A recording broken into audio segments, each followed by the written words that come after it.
Obec Boleboř najdete jen pár kilometrů za Chomutovem směrem na Německo. Každoročně se tu koná tradiční a věhlasné sochařské sympózium. V letošním roce se ale v Boleboři konala ještě jedna výjimečná akce. Obec si 22. září připomněla 660 let od svého založení. Celou slávu odstartoval dobový průvod, jak jinak s dobovými umělci.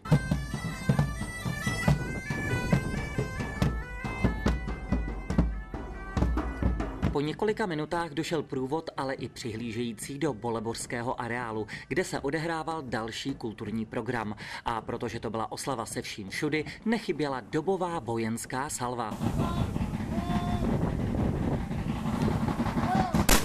Moderátor seznámil přítomné s historií obce. První jistá zmínka o vsi Boleboř pochází až z roku 1352. Osobně občanům popřál a pozdravil je i starosta Boleboře Jan Juřina. Jsem pevně přesvědčen, že o vaši pohodu a dobré prožití dnešního dne je opravdu postaráno.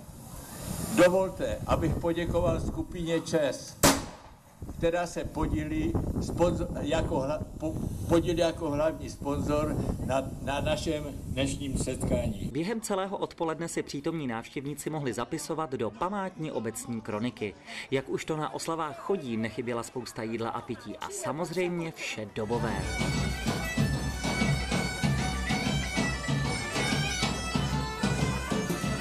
Velkolepou oslavou v Boleboři si nenechala ujít ani kandidátka ANO 2011 do Senátu za Chomutovsko Milada Benešová. Jak by taky mohla, je rodačkou z Boleboře. Sice není středověká, ale mě to vůbec nevadí. Je naše.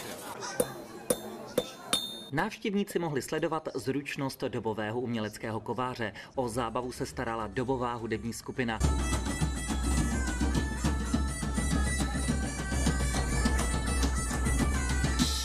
Nechyběli žongléři a fakír s tanečnicemi.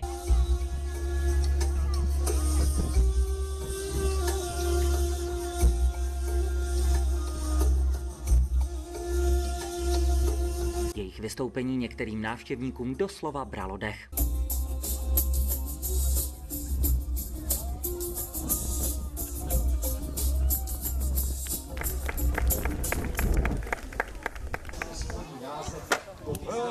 Děti si mohly zkusit střílet z kuše, chytat ryby, nechat si vyzdobit svůj obličej a nebo mohli tančit na dobové rytmy.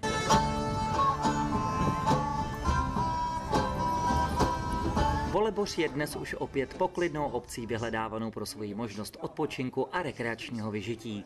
S Miladou Benešovou, kandidátkou ANO 2011 do Senátu za Chomutovsko, se můžete setkat i vy. Sledujte webové stránky www.benešovasenátorem.cz a také Facebook.